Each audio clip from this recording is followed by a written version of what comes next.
Meanwhile. Keamanan informasi dan privasi data. 1. Pengertian keamanan informasi dan privasi data. Di era digital ini, hampir semua aktivitas manusia menggunakan teknologi seperti belanja online, menggunakan media sosial, internet banking, hingga belajar melalui aplikasi. Dalam setiap aktivitas tersebut, kita selalu memberikan data pribadi kepada berbagai pihak. Oleh karena itu, keamanan informasi dan privasi data menjadi hal yang sangat penting agar data tersebut tidak disalahgunakan. Keamanan informasi atau information security adalah upaya untuk melindungi informasi agar tidak diakses, diubah, dicuri, atau dirusak oleh pihak yang tidak berwenang. Tujuan utamanya adalah menjaga agar informasi tetap aman, akurat, dan hanya bisa diakses oleh orang yang memiliki hak. Sementara itu, privasi data adalah hak setiap individu untuk mengendalikan informasi pribadinya, termasuk menentukan siapa yang boleh mengakses, menggunakan, menyimpan, maupun menyebarkan data tersebut. Yang kedua, ada pengertian data pribadi. Menurut draft Rancangan Undang-Undang Perlindungan Data Pribadi atau RUU PDP, data pribadi adalah setiap data mengenai seseorang yang dapat mengidentifikasi orang tersebut, baik secara langsung maupun tidak langsung, melalui sistem elektronik maupun non-elektronik. Yang artinya, setiap informasi yang dapat menunjukkan identitas seseorang termasuk data pribadi dan wajib dilindungi. Contohnya antara lain seperti nama lengkap, nomor KTP atau NIK, nomor kartu keluarga atau KK, alamat rumah, nomor telepon, alamat email, foto wajah, sidik jari, rekam suara, dan nomor rekening bank. Data tersebut tidak boleh disebarkan tanpa izin pemiliknya karena dapat digunakan untuk penipuan, pencurian identitas, maupun tindakan kriminal lainnya. Menurut data pribadi, Rancangan Peraturan Materi tentang Penyelenggaraan Sistem Elektronik, data pribadi adalah perseorangan yang tertentu, yaitu disimpan dengan baik, dirawat agar tetap benar, dijaga kerahasiaannya, dan dilindungi dari penyalahgunaan. Artinya, perusahaan atau investasi yang mengumpulkan data masyarakat memiliki pertanggungjawaban penuh untuk menjaga keamanan data tersebut. Lalu ada data pribadi sensitif. Tidak semua data pribadi memiliki tingkat risiko yang aman.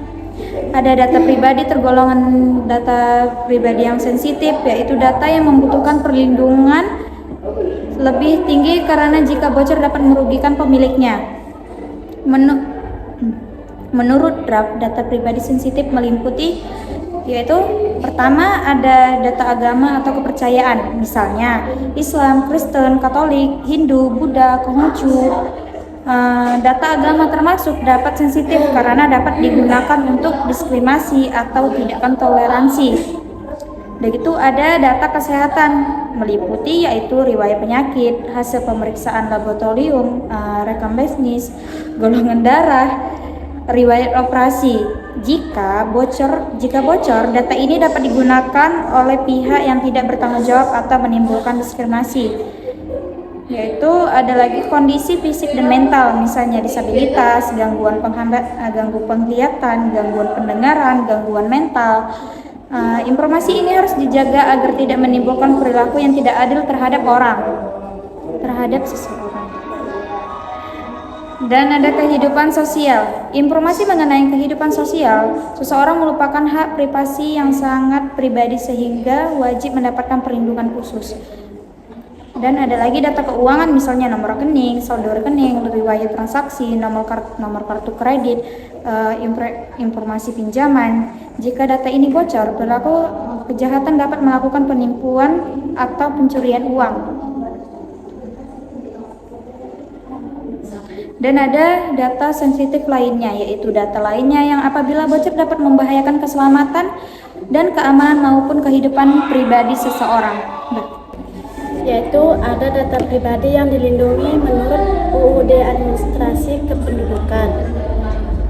Undang-Undang Administrasi Kependudukan menyebutkan beberapa data penduduk yang harus dijaga kerahasiaan, yaitu nomor kartu keluarga, nomor induk kependudukan atau NIK, tanggal, bulan, dan tahun lahir. Informasi mengenai disabilitas fisik atau mental, NIK ibu kandung, NIK ayah kandung, data pada peristiwa penting seperti kelahiran, perkawinan, percairan, dan kematian. Data tersebut tidak boleh diberikan kepada pihak lain tanpa dasar hukum atau izin dari pemilik data. Yaitu ada pengertian privasi. Menurut daftar RUU DPD, privasi adalah hak setiap orang untuk menentukan apakah data pribadinya boleh dibagikan pada orang lain atau tidak. Contohnya, seseorang berhak nomor teleponnya diberikan kepada perusahaan lain. Penggunaan media sosial berhak menentukan siapa yang dapat melihat profilnya. Yaitu ada pelanggan berhak meminta perusahaan menghapus data pribadinya telah tidak lagi menggunakan layanan tersebut. Contoh pelanggaran privasi. Beberapa contoh pelanggaran privasi yang sering terjadi di antara lain ada nomor telepon pelanggaran dijual kepada perusahaan pemasaran, foto pribadi disebarkan tanpa izin, email pelanggaran digunakan untuk mengirim iklan tanpa persetujuan, kamera CCTV dipasang tanpa pemberitahuan, aplikasi meminta akses kontak dan lokasi padahal tidak diperlukan. Pelanggaran tersebut menyebabkan hilangnya hak seorang atas data pribadinya.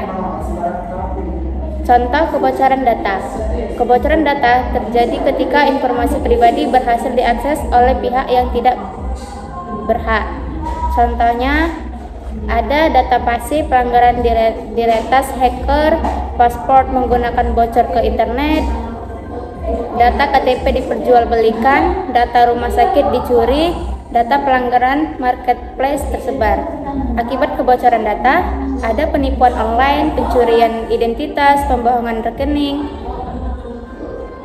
dan pembobolan rekening atau menyalahgunakan akun media sosial dan kerugian finansial. 9 adalah contoh pengelola data lepas tangan. Kadang-kadang perusahaan tidak bertanggung jawab setelah terjadi kebocoran data. Misalnya tidak memberitahu pengguna bahwa datanya bocor, menyalahkan hacker tanpa memperbaiki sistem keamanan, tidak memberikan kompensasi kepada korban, dan tidak meningkatkan keamanan sistem. Padahal perusahaan wajib menjaga keamanan data pengguna. Yang 10 adalah tantangan baru, Internet of Things atau LOT. Internet of Things atau LOT adalah teknologi yang menghubungkan berbagai perangkat ke internet sehingga dapat saling bertukar data secara otomatis. Contohnya yaitu perangkat LOT adalah Smart TV, Smart Watch, CCTV online, Smart Door Lock, Smart Lamp, Smart Home, dan Smart Refrigerator. Manfaat LOT adalah mempermudah aktivitas manusia, menghemat waktu, menghemat energi, dan mempermudah pemantauan jarak jauh. Tantangan LOT sendiri adalah resiko peretasan, kebocoran data pengguna, menyalahkan data lokasi, pengawasan tanpa izin. Oleh karena itu, keamanan menjadi tantangan besar di masa depan. Dan yang terakhir, adapun kesimpulan dari judul ini, keamanan informasi dan privasi data merupakan aspek penting dalam era digital. Setiap individu memiliki hak atas perlindungan data pribadinya, sedangkan perusahaan dan penyelenggaraan sistem elektronik berkewajiban menjaga keamanan data tersebut sesuai peraturan yang berlaku. Selain melindungi data, perusahaan juga harus menjalankan tanggung jawab sosial atau CRS melalui penggunaan teknologi yang etis, transparan, ramah lingkungan, serta memberikan manfaat bagi masyarakat.